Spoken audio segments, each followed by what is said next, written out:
사건은 사는 무슨 소송을 냈는데 소송이 하나는 돈 받는 소송이고 병합 제기했으니까 객관적 병합인데 건물 인도랑 손해배상이니까 객관적 병합시켰어요. 이 두 개를 병합시킨 건 뭐 때문이냐면 하나가는 단순히 금전 파산채권이고 이거는 파산채권이 아니라 이쪽에 우리가 건물인도 청구 소송은 어떤 건물을 받는 거니까 환치권이라든지 뭐 이런 등등과 관련해서 파산이 되면 단순히 파산채권이 아니라 그 물건을 돌려받으려는 이런 상황을 설정하려고 지금 객관적 병합을 시켰어요. 병합 제기했는데 1심 계속 중에 B가 파산 선고를 받으면 절차가 중단된다는 것에서 출발을 해요. 절차가 중단돼요. 그죠? 그래서 파산 선고를 받으면 절차가 중단돼요. 그러면 어디에 관한 설명이냐면 지금 다시 이제 돌아가서 보면 우리가 파산이 됐을 때 절차가 어떻게 되느냐인데 일단 계속 중인 소송 등이 어떻게 되느냐에 대해서 4-59번 그 부분 얘기를 하려는 거죠. 그래서 파산 재단을 둘러싼 소송으로 될 것 같죠. 파산 선고를 받으니까 이제. 그런데 민사소송법 등에서 절차가 중단된다. 뭐 이런 얘기 할 때 이 파산 선고도 중단 사유죠. 그럼 중단시켰다가 뭔가 수개돼서 이어진다든지 뭐 이런 것으로 전개될 것 같은 우리가 예상은 할 수 있죠. 일단은 중단시키죠. 왜? 파산이 선고됐으니까. 그 전제는 누구예요? 이 재산에 대한 관리처분권이 누구한테 넘어가요? 파산 관저인한테 넘어가잖아요. 지금 채무자는 자기 재산에 대한 관리처분권은 일단은 스탑되는 거잖아요. 뺏겠잖아요. 파산 관저인한테. 그러니까 뭔가 파산 관저인이 뭔가 여기를 지휘할 거라는 느낌은 우리가 갖고 있는 거고 소송은 일단 그러니까 중단되고 뭐 만약 이어진다면 소송이 이제는 누가 등장해야 돼요? 파산자가 하면 안 되고 파산 관저인이 등장해서 소송 수행권, 실체법에서 관리처분권이 소송에서의 수행권 이렇게 되는 거잖아요. 그러니까 그런 소송 수행권을 파산 관저인이 이제 갖게 될 거라는 이런 전제하에 이 소송은 일단 중단된다 이런 거죠. 되겠죠? 그래서 그렇게 중단되는데 그러면 어떻게 되겠어요? 그 파산재단에 관한 소송 중에 중단은 되는데 이제 수개 부분에서 좀 틀려져요.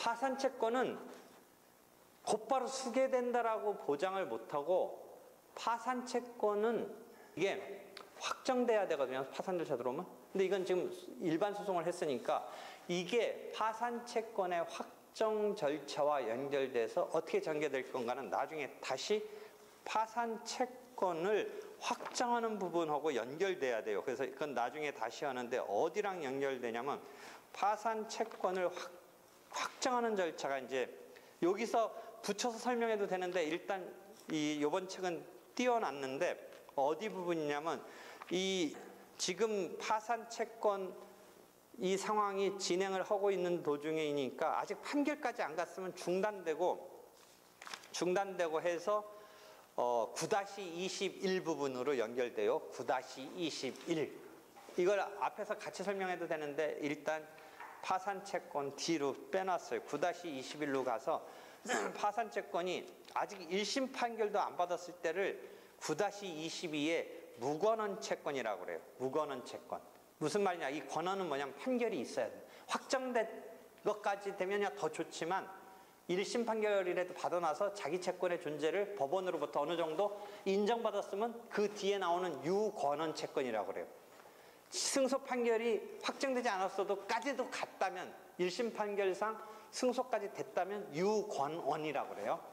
우리가 뭐 집행권은 이런 말 쓸 때도 어느 정도 연결되지만 확정된 것까지를 얘기하는 게 아니라 여기서는 유권원은 받을 권리에 대해서 어느 정도 인정받았다. 그러니까 받을 권리에 대해서 인정받은 거는 이게 그대로 인정되는 상태로 가지 않고 싫은 쪽에서 이게 문제 있다. 네 채권 내가 인정 못하겠다고 하는데 이미 파산되기 전에 확정되기 전에 단계이지만 1심 판결 정도이더라도 받아놨으면 거꾸로 누가 이제 이걸 깨려고 해야 되냐면 이한 사람이 깨야 돼요. 반면 지금 무권원 채권은 판결까지 안 갔으니까 오히려 돈 받을 거 있다고 주장하는 사람이 허단 소송이 중단됐고 그럼 어떻게 되겠어요? 근데 이것에 대해서 그럼 확정을 해야 되니까 이것을 갖다가 확정 절차로 이어서 진행을 하면 돼요. 그렇게 되면 확정 절차로 가면 돼요. 그러니까 무권한 채권은 누가 계속 지금 문제를 공격을 해야 되냐면 채권자가 공격을 해야 되고, 유권한 채권은 주장상, 유권한 채권은 채권을 주장했고 적어도 확정은 안 됐더라도, 확정되면 더할 나위 없지만 확정은 안 됐더라도 1심 판결에서 승소를 됐으면 어느 정도 자기는 인정받은 거예요. 자기 채권이 있다고. 그러니까 거기에서 너 아니야 하는 사람이 거꾸로 예컨대 청구 이의소송 등을 낸다든지 뭐 이 채무에 대해서 부존재를 다툰다든지 하는 식으로 그쪽이 이 채권 관계를 아니다 쪽으로 몰고 가기 위해서 소송을 그쪽이 내야 되는 2차전이 벌어져야 돼요. 즉 유권한 채권은 2차전이 생으로 벌어져야 되고, 무권한 채권은 이미 진행된 사건을 자기가 채권을 받겠다고 한 것이 채권 확정 절차로 화해해서 바뀌는 거예요. 계속 자기가 이 적극적인 주장자가 돼서 소송을 하는 거고, 다시 이해한다면 유권한 채권은 오히려 문제를 삼은 사람이 2차전을 적극적으로 내서 어느 정도 일심적인 의미든 확정적인 의미든 있다고 인정받은 사람을 상대방으로 해서 그쪽이 너 아니야 라는 소송으로 가야 된다. 이해하겠죠? 무권한과 유권한의 흐름. 그러니까 파산 채권은 지금 진행된 상태, 그 다음에 그게 무권한이냐 유권한이냐 이런 등등에 따라서 이게 전개되는 게 틀리다라고만 일단 이해해 주세요. 그러니까 여기서 중단되고 수개라는 절차가, 파산 채권은 파산관제인이 파산자 측이 지금 수개하는 데 대해서 상대방이 계속 공격해 들어오는 거, 그 다음에 이의가 어떻게 되는 거 등등과 결부돼서 어떻게 전개될지에 대해서는 추가 설명을 해줘야 돼요. 한편 아까 건물 인도 청구 소송 등은 여기 다시 돌아와서 중단되고 나서 수개하는 것의 국면에 4-63에 보면 파산 재단에 속하는 그 건물이면 건물을 지금 바깥에 있는 어떤 사람이 인도 받으려고 소송을 냈던 거였거든요. 그 다음에 파산이 됐잖아요. 지금 여기 병합 제기됐던 게 뭐였었어요? 아까 건물 인도 청구였나요? 지금 여기 앞에 안 보이는데. 네? 건물 인도하고 이제 손해배상 채권의 어떤 채권, 파산 채권을 냈던 소송이 이제 파산이 상대방, 그러니까 피고죠. 피고가 파산하니까 이 소송이 중단되고, 이런 이제 상정할 수 있는 건 이 채무자였던 피고였던 사람의 파산관제인을 우리가 상정해놓고 이제 이야기를 염두에 두고서 어떻게 될지를 생각해 보면 되는데, 건물인도 청구는 뭐예요? 이쪽 A 입장에서는 B의 지금 점유하에 있는 건물을 되찾아가려는, 인도받으려는 거니까, 그런데 B가 파산됐으니까 이 건물이 그냥 가만히 있으면 파산 재단으로 들어갈까요? 거기서 이 사람은 지금 속가서 A 입장에서는 B의 파산 재단으로 들어가게 생긴 거를 내 거야, 내 거야, 뭐 이런 취지에서 지금 건물을 나한테 넘겨라 이런 소송을 하다가 그렇게 된 거잖아요. 그러니까 이거는 파산 재단에 관한 소송이니까 B에 누가 등장해서 이걸 계속 해줘야 되냐면 파산관제인을 해주는 것이, 파산관제인이 수개해야 된다는 게 4-43회. 그게 우리가 민사소법에서 연결되는 그거예요. 중단과 수개. 우리가 그냥 민사법에서는 사망했을 때 중단되고 상속인이 수개한다. 이 케이스가 중단되고 파산관제인이 수개한다가 이 케이스인데, 다만 민사법에서 뭐가 있다고 그랬죠? 사망 등의 경우는 소송대리인이 있을 때는 굳이 중단되지 않는다는 규정은 여기에 적용이 없다. 아까전에 얘기했잖아요. 이게 그러니까 앞에 4-43은 민사법의 그 얘기, 비슷한 얘기가 민사법 조문과 함께 파산법에 있어서 같이 어우러지면서 그런 상황인데, 한편 그 4-43 다음에 파산 채권은 중단되는데 파산관제인이 수개할지는 딱 말할 수는 아직은 없어요. 수개하는 상황이 나올 수도 있지만 파산 채권의 부분은 지금 두 가지 상황을 설정한 것은, 파산재단에 관한 소송 중에 파산재단에 속하는 재산은 상대방 입장에서 되찾아가려는 소송에 대해서는 파산관제인을 상대로 하는 건데, 파산 채권에 관한 소송은 지금 네가 과연 돈 받을 거 있는지 여부를 하는, 이 파산 이전에는 돈 받을 거 있다고 주장하면서 싸우던 것의 진행 상태에 따라서 이 소송을 그대로 이용해서 파산관제인이 등장해야 되느냐, 사건에 이제 이의가 나왔을 때 어떻게 해야 되느냐가 추가적으로 좀 더 얘기가 돼야 돼요. 뭐 그 중에 일부는 어떤 상황은 파산관계인이 수개할 수도 있어요. 파산관계인이 수개할 수도 있어요. 근데 그렇지 않으면 이제 진행 단계에 있어서 파산 채권 거축소 이의가 나오면 누가 아직 무건원일 때는 누가 악착같이 자기 채권 돈 받을 것으로 가야 되냐면 파산 채권 확정 소송을 계속 이 지금 A의 입장에서 가야 돼요. 계속 이걸 이용해서. 그러니까 그게 그쪽에 어느 정도의 절차 진행, 그 다음에 이의가 어떻게 되느냐 등등에 따라서 뒷부분과 연결된다라고 생각하면 돼요. 이해되겠죠? 아이고, 시간이 너무 됐네. 그 다음에 두 번째는 강제집행. 강제집행의 경우는 애초에 지금 집행을 새로 할 수는 없고 집행이 되는 것도 스톱된다고 그랬죠. 그런 맥락에서 이해하면 되죠. 그래서 강제집행에 착수를 했네요. 승소해서.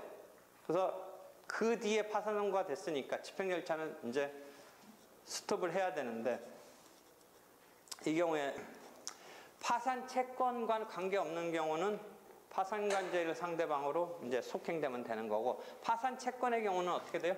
이것도 역시 나눠서 지금 건물 인도소송 같이 파산 채권과 관계없는 것은 그냥 파산관계를 상대방으로 속행하면 되는 건데, 이 집행 절차를. 그다음에 파산 채권에 기한 경우는 어떻게 돼요? 애초부터 이제 파산관계는 처음부터 강제집행은 없었던 것으로, 이 부분은 어디에 해당하는 얘기냐면 4-69 그 부분에서 쭉 읽어보면 돼요. 그래서 파산 재단에 속하는 재산 중에 파산 선고가 있으면 파산 재단에 대해서 효력을 잃게 되는데 하는 등등해서, 다만 소유권에 대한 인도 청구 같은 경우에는 실효되지 않는다. 그러니까 이 첫 번째, 실효되지 않기 때문에 집행 절차가 그대로 속행된다. 다만 파산 채권에 관한 것은 이제 실효되죠. 왜냐하면 파산 채권의 집행을 계속 유지하면 먼저 빼가면 안 되잖아요. 지금 공평한 청산을 염두에 뒀기 때문에 파산 채권은 설사 집행 들어왔어도 진행하면 안 되죠. 안 돼야 되는 거죠. 다만 파산 채권과 관계없는 건물 인도 청구 같은 경우는 그냥 계속 해도 되는 거죠. 그 얘기를 하는 거죠. 속행돼도 된다. 그 이야기죠. 그 다음에 지금 안 나오는데 내 기억에 세 번째는 채권자 취소 소송하고 주주대표 소송 사례일 거예요. 지금 채권자 취소 소송과 주주대표 소송에 관한 거는 중단되고 4-65, 그다음에 주주대표 소송은 4-67인데 그게 어떻게 되느냐? 여기네. 사회이익 취소 소송은 왜 문제가 되냐면 보세요. 이것도 원래는 사회이익 취소는 갑이라는 사람이 병을 상대로 을과 병을 벌린 것을 취소시키는 거잖아요. 근데 지금 병이 파산됐느냐 갑이 파산됐느냐 문제는 당사자가, 지금 소송의 당사자가 파산됐느냐 앞에서의 문제처럼 되는데, 지금은 을이 파산이 된 경우죠. 주주대표 소송도 뭐예요? 회사에 저번 때 얘기했듯이 이사 등의 책임을 추궁하는 것을 주주가 냈는데 중간에 껴있는 회사가 파산한 경우잖아요. 그죠? 이 경우도 중단되고 한다. 그 룰이 일단 우리가 채권자 대위 소송, 주주대표 소송, 채권자 취소 소송 이 틀은 중간에 낀 사람의 파산을 지금 말하는 건데, 원래 갑병의 당사자가 파산됐을 때는 요거보다 앞에 얘기를 하면 당사자가 파산된 경우인데, 지금은 중간에 껴있는 채권자 취소 소송에서의 채무자, 채권자 대위 소송에서의 중간 채무자, 주주대표 소송에서의 회사가 파산된 경우에도 이게 중단된다.